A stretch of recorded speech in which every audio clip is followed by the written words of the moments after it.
Thanks so much for joining us. Our top story this half hour, Gauteng Education MEC Panyaza Lesufi has appointed an independent body to investigate allegations against the principal and management of a Soweto primary school where over 80 pupils were sexually assaulted. The department expressed shock and disappointment in the manner in which the school authorities handled the matter. Lesufi says the school took too long to report the matter. A 57-year-old suspect, a scholar patroller, is accused of assaulting pupils since February this year. The accused has since been arrested, is remanded in police custody until the 18th of October for bail application. I wonder how he managed to maneuver our vetting system, because I know for the fact that we have been in that sector before. There is tough work we do in terms of making sure that we vet people that are deployed in our schools. That is why we're able to deal with the crime situation that is happening. This school is named after one of our icons, AB Xuma. It's within our tourism route. Orlando can be known by such bad activities. And surely issues of school safety have become a focal point that we need to be concentrating on.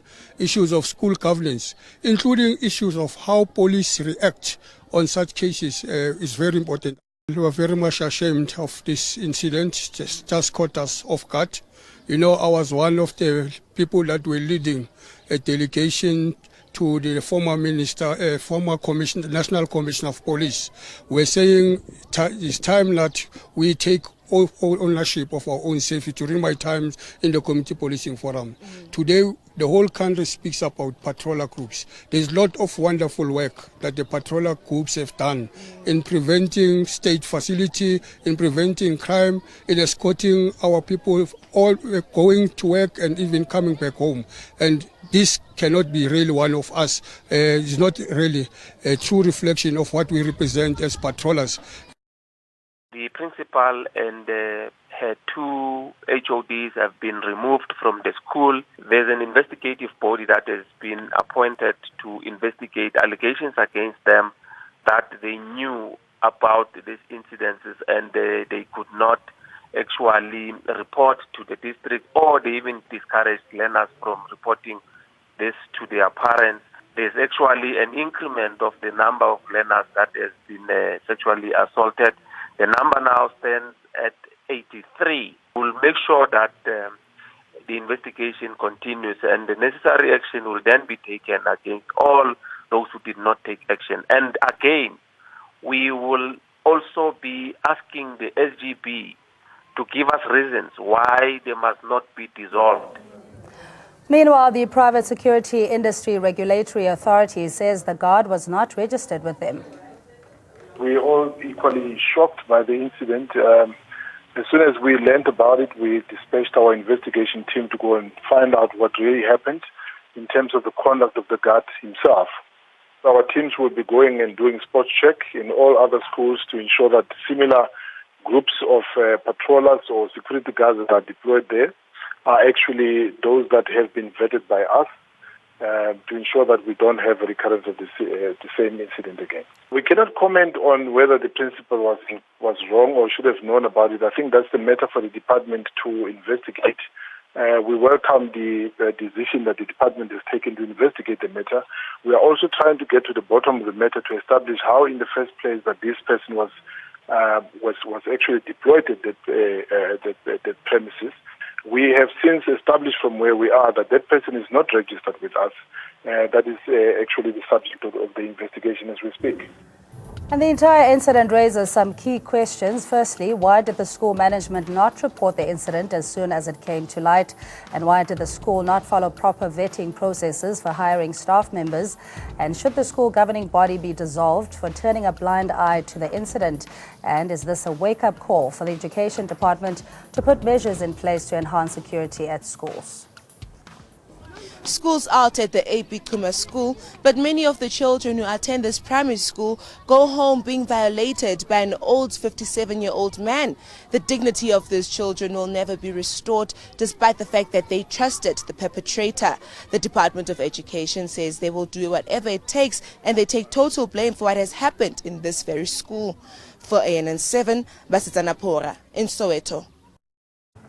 We invite your calls on 011-542-2186, or you can join us on social media. On the phone line, we have Debbie House, a clinical psychologist, and Kema Kubela, South African Police Service spokesperson, Matakanye, a National Association of School Governing Bodies, their General Secretary, and Chris Malimaja from the South African National Civic Organization in the Gauteng province as their chairperson. Good evening to you, and thanks so much for joining us. I think let's just start with the school governing body. I think as one of the key stakeholders in how school personnel can be deployed, or the vetting process thereof. How do you assess that somebody is competent and qualified to work in schools? Thank you very much, Cindy, once again, and all the listeners of AN7. Firstly, is that we regret as parents, and it's really a shame of what really happened in one of our schools, where you'll find that this adult then abused our children for so long. And we really would like to apologize to our children. I think we failed them as parents. And another thing is that we also would like to call upon parents that this is enough. They've been quiet for quite a long time to report this matter. But coming to the question of vetting, there are two processes. One process is that some of these people, although the law says all the personnel must via the school governing bodies, the school governing bodies will receive the list of candidates, and they would shortlist them, and from there then recommend to the HOD for them to be appointed. So that process totally is not controlled totally by the school governing bodies, although we have got the power to recommend. We have got the power to recommend, then the HOD then appoints. Yeah, Mr. Malimaja, I mean, you know, it's one thing to say we take collective responsibility, we failed the kids, and the system generally is rotten. And it's very little consolation for the parents if they're sending their children to what is supposed to be a safe environment, and this happens, and all we hear horror, gasp, and shame. Where in your view is the mismatch, or what is it in your view that is so systematically wrong with the schooling system, especially in township schools? Thank you very much, Cindy, and to the viewers at home. I think what we need to be said without fear or favor is that not all the schools have got wrongdoings as it happens now. In some other schools, the SGB, the school management, they are taking full control of the safety of a child. In some other schools, what they are doing, they are neglecting the whole process. For an example, it can't be correct that the recruitment done by the subs, then these people are deployed there. Because in terms of the patroller, to be specific, it is not the SGB that brings those. It is the subs who are saying, these are the patrollers that are going to school. And that is where lies a serious problem. To be specific in this incident at this school, it is clear that there is a serious security measures at this particular school. Therefore, we can't be saying collective, because it's not all the guards who are rotten. It's only this specific guard who is rotten, who has behaved in a way that everybody is shocked. Therefore, the question of vetting, as you clearly asked, it can lie with the SGB. It should have been vetted at the district level after they realized these people have been appointed. But to be honest with everybody, without taking any side, is that it was not going to be easy. If you listen throughout the day, neighbors are saying this man is a very good man. The relatives are saying this man is very violent. How will the department be able to detect what this man was going to do? So all in all here, we are in a situation where we don't need to be throwing or... But I mean, there would be references, history of where that person may have been employed to ensure that you can entrust him with the safety of young children. So I'm not saying that it is based on a character witness, whether the neighbors like him and his family find him appalling, but there needs to be just basic paper screening. Where did he work before? What is his criminal record, etc.? Before you respond to that, let's go to Siabulela in Pretoria. Good evening to you. Hi, Siabulela. Yabulela Gentile here, not in my name. Oh, yes, sir. How are you doing? Yes. Good, thank you. Yes. Listen, Cindy, this is what I think. We need to encourage the government and the law enforcement agencies to look deeper into this issue. You know, the reasons why this whole thing was covered up. Because I'm thinking that you might find out, Uti, there's a lot more than what meets the eye in this case. And we are happy, as not in my name, SA, that the MEC, Mr. Panyaza Lesufi, who's, by the way, doing a very good work, has invited us on a meeting that will be taking place this Sunday at 8 a.m. at AB Xuma School. So what I want to say is that we need to investigate all aspects. It's possible that this thing is going on other schools, not only on other schools, but you'll find that there are teachers who are implicated into these things. So then this investigation should go beyond and above to find out what exactly is happening, because they cannot just decide to cover up these things. And everyone who's involved in this process must be punished accordingly, should they be found guilty. Thank you very much. Sabulala Gentile, thank you so much. Not in my name is a founder and a CEO calling in. You're most welcome to ring us on 011-542-2186. Debbie Howes is a clinical psychologist. Thanks so much for joining us. I mean, if you just look at the recent reports, not only of school violence and the fact that educators being implicated in having inappropriate relationships with learners. And now we hear about this case, 8 months later, 83 children having been violated by the same person. Where, in your view, I mean, could this even have been prevented? Or why is it seems to have been a cover-up? So it's a whole conspiracy on its own, Debbie. How are educators or even parents supposed to trust the system? Hi, Debbie. All right, let's pick up on Mr. Malimaja, what I was saying about, you know, you can't just say, well, it's not the school governing body, or can't cast blame on any particular structure, but just the basics of checking where a person was previously employed. You see, in this case, to be honest, we'll be preempting, because there's no any findings that says this man at some stage was working here, he was expelled based on 1, 2, 3, 4. One will be joining those who are saying, let's give the investigation as said by the MEC and see what are the outcomes. If in that particular investigation comes out that this man at some stage he was found guilty of 1, 2, 3, 4, then that we can judge. But we must not forget that people nowadays, you can't confirm them. You get a very good person, you hire a very good patroller who's doing a very good job, but during the break, he goes around and do all what this man do. So you can't be saying these people are all wrong. Where I'm trying to say is that blaming now, it will be preempting the minister, the MEC's efforts of saying, let's find the facts rather than assume. All right, Debbie, I believe you're back with us. Good evening to you and thanks for joining us. Just the psychological trauma that these children suffered, and that being possibly transferred to adulthood. You know, there is the teddy bear clinic that's involved, the psychosocial support services trying to counsel them. But just give us the gravity of what goes through a child's mind when such acts are meted against them. Yeah, because we're dealing with huge deception and abusive acts where there is a lot of deception, there's a lot of portraying as in a position of authority by the guard. But that deception can be occurring not only in a school setting, but it occurs in families, in other institutions. So it is a common possibility that this deception occurs and this abusive cycle is perpetuated. But you're right, the trauma that's inflicted on a child is huge, because they put their faith in these adults who they see as somebody that they can trust, only to be betrayed and shocked.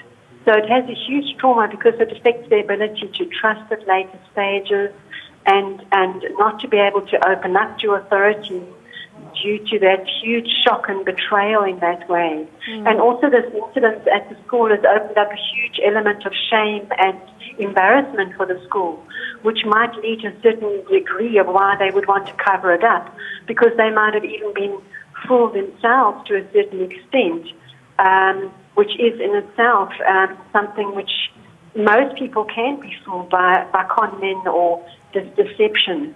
So the lesson that is being brought is to educate the children on not to believe the first thing they see, or how to interpret deception and being seduced, with negative intent. So education, as far as being able to discern, is primary importance, and that is a lesson that's coming to the fore, not for the schools as well as children, and as well as parents, to be able to educate their children about the possibilities of how deception is so prevalent. All right, Debbie, please stay on the line. We have K. Makubela, South African Police Service spokesperson. Thank you so much, Mr. Makubela, for your time.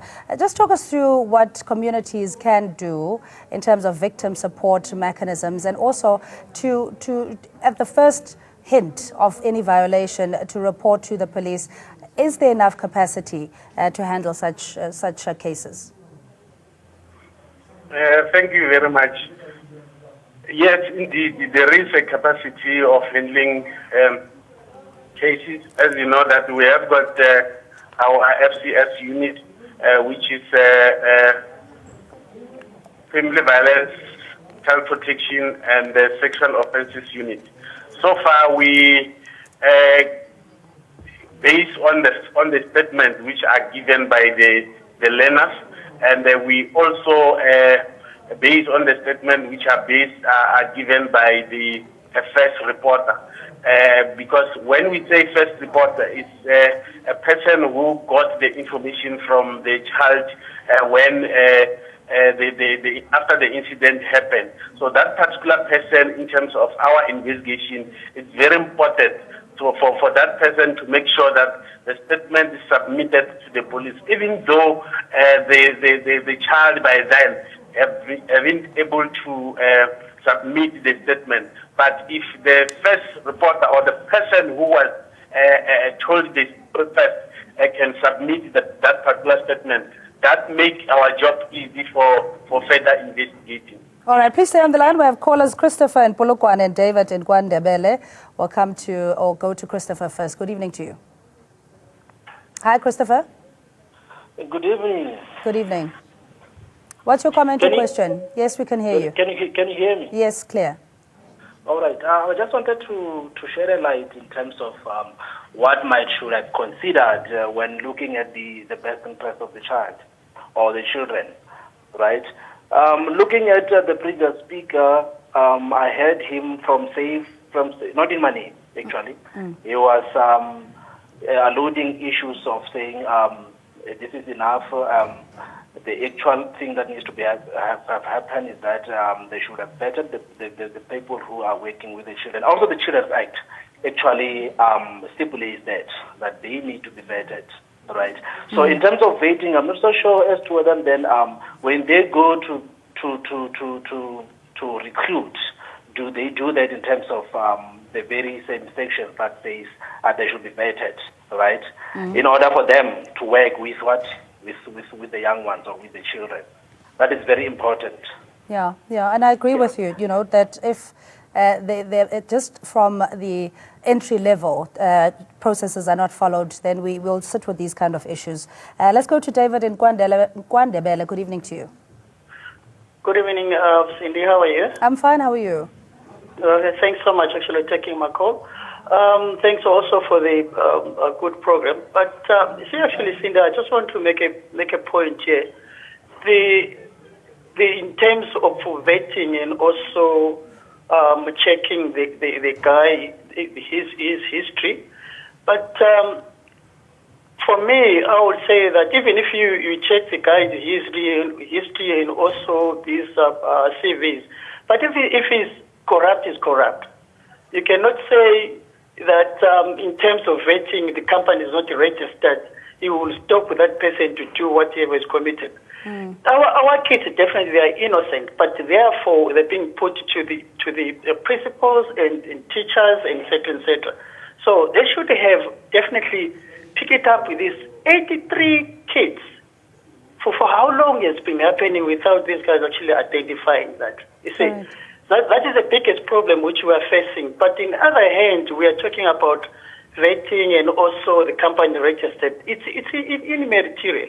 But the person who committed that, he must actually face the consequences. Absolutely, this David. is what I'm thinking. Thank Much you. appreciated. Calling us from Kwandebele. Just, Mr. Makubela, before we let you go, if you're saying that this case has been prioritized, initially there were reports of 54 violations against kids, and now it's at 83. At which point then did the police service get involved? Well, as soon as they let us know of the incident, we come in immediately to make sure that the child is being interviewed by the professionals and make sure that we involve the people who are working with us, like Teddy Bear, so that we can make sure that that particular child gets the necessary assistance. And more importantly, is for the community to be involved in terms of assisting, of identifying the learners who have got problems of sexual abuse, particularly at school where the teachers, they observe the children every day, and also at home where the parents are observing their children when they bath them or when they interview them, they listen to them. It's very important to listen to the child and don't tell the child that you are lying. Because once you are telling the child that you are lying when the child is saying something, you are causing that child to open up in terms of whatever the things had happened to her. All right, Mr. Makubela, much apprecited. South African Police Service spokesperson Debbie Howers, clinical psychologist, joining us on the line. Thank you indeed. Just in where we stand in terms of the parental involvement in school. And I know you've labored this particular point, but we know the realities and the burdens of having to maintain a household, work and all of that, that parents are not always able to be involved in the school. So therefore, we need to have a conducive environment at school level that will cover issues of security, nurturing and learning. Yeah, it's true, Cindy, once again, that I think you see, it's true that we have been laboring on this matter. The question of the school safety. Recently we were here when we were discussing the question of the principal being stabbed in the school. You know, so truly, this thing must come to an end. And we are saying there are police out there, there are those security. Now look, the person that is entrusted with our children is the one that is doing all these things. But we always said, for these things to come to an end, it must be through parents, parental involvement in the school, and also the other level is parenting. And I think the police has just indicated, question of parenting. Why should you keep quiet? Because you are closer to a child. If this child is being abused during the day, then this child is going to discuss this matter to say, this person has been touching me, all this and what. Why do you keep quiet? Why don't you quickly go to school and say, this is what happened to my child, what are we doing? And if the authority in the school are quiet, then I think there is another level. If then you go through the department, then there is a district. Then finally, then the head office. But if then you go through the police, then quickly report this matter to the police. Yeah, but it's easier said than done, because you find in most cases victims of abuse would have that veil of secrecy, and be it shame or condemnation that they don't want to open up. Or it could be a lack of trust with the police, whatever reason why parents or the school staff members, if they were aware, didn't speak about it, makes it all the more difficult to police, Chris. I mean, how do you get involved in that case where the information is concealed? You see, the issue here, it comes in twofold. People don't want to testify. People don't want to testify. They get this information in many cases, especially in this institution. Teachers will make sure that they try to sweep this under the floor on the basis that they don't want to be seen testifying or confronting the issue as they're supposed to be doing. Therefore, it leaves the school with no option than to just operate as normal, not aware that there's a ticking bomb under the carpet. What needs to be done is that whoever the matter was reported to firstly and didn't act, the department must act. Whereas in this case, it is also alleged that the management was aware in a form of saying there is this activity which is taking place. They wanted to try by all means to sweep it under the floor. Of course, we will only be sure when this commission is coming out. But all in all, we are encouraging parents not to stop kids from saying what they've seen.